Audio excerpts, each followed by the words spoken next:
Roselyne Voyante. Comment faire pour qu'une consultation de voyance se passe au mieux? Petit conseil. Bonjour, je m'appelle Roselyne, je suis voyante écartemancienne de métier et aujourd'hui je vais vous donner des petits tips, des conseils pour qu'une consultation se passe au mieux. Premier grand conseil, choisissez votre praticien. La voyance, c'est voir la suite probable des événements et du coup, c'est mettre quand même vos décisions, votre avenir entre les mains de quelqu'un. Donc choisissez bien cette personne. Est-ce qu'il y a un site internet? Est-ce qu'il y a des avis? Est-ce qu'il y a un numéro de téléphone? Est-ce qu'il y a des conditions générales de vente? Est-ce que cette personne est joignable? Personnellement, je conseille toujours, si vous connaissez pas cette personne, de l'appeler au téléphone et de voir comment elle travaille. Moi, je conseille souvent de prendre du temps pour discuter avec cette personne pour voir si ça convient ou si ça convient pas, si la vibe passe ou pas. Deuxième conseil, être bien avant de faire une consultation. Pas d'urgence, bien être dans l'écoute, possiblement qu'on puisse vous dire que les choses sont pas aussi idéales que ce que vous escomptez. On n'est pas là pour que vous alliez mieux, nous ne sommes pas des psys. On est là pour vous annoncer la suite des événements et parfois elles ne sont pas aussi gaies, ni aussi aisées, ni aussi pratiques que ce que vous aimeriez bien. Troisième conseil, faites la liste de vos questions. Faire la liste, ça permet de rien oublier. Personnellement, je ne vais pas vous faire poser cette liste de questions, plutôt vous proposer de le regarder à la fin. Comme ça, on n'a rien oublié. En général, ça sert à rien d'aller revoir une voyante tout le temps.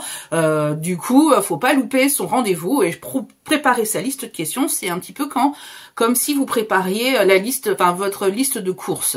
Si vous la faites pas et que vous dites il faut que j'aille chercher les croquettes à chat, les tomates, le pain et puis la petite promotion, ça se trouve le chat ne mangera pas ce soir. Bah ça serait dommage de pas préparer la liste de votre question.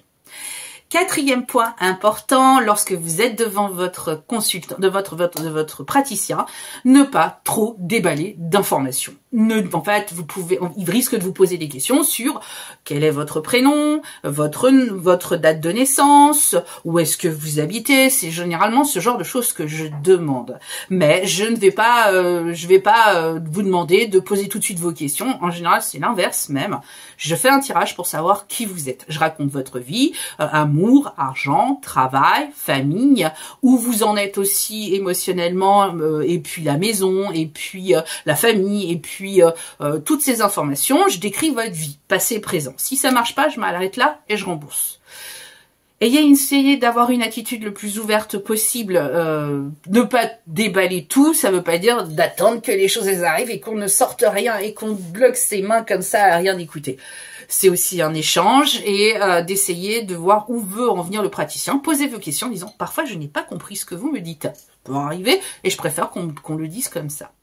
Dernier petit conseil, c'est si vous allez voir une voyante, essayez de vous positionner si vous avez des décisions à prendre, ou si vous êtes sur un tournant de chemin, ou si vous savez qu'il va y avoir du changement. Il se peut que vous ayez besoin d'un éclairage sur l'année qui vient, de ne pas aller trop loin dans les prédictions, vous dire oui dans 5 ans où est-ce que j'en serai. Faut déjà commencer les premiers pas pour arriver à voir où vous arriverez et du coup, de préparer sa consultation, pour moi, ça me semble un truc très important. Voilà pour ces petits conseils. N'hésitez pas à commenter, liker, partager. Je vais essayer de reprendre ma chaîne YouTube, donc n'hésitez pas non plus à m'encourager, à me donner vos petites idées, me dire qu'est-ce que vous pensez de l'expérience de la chaîne Roselyne Voyante. Je vous dis à très vite pour de nouvelles aventures. Bisous, bisous.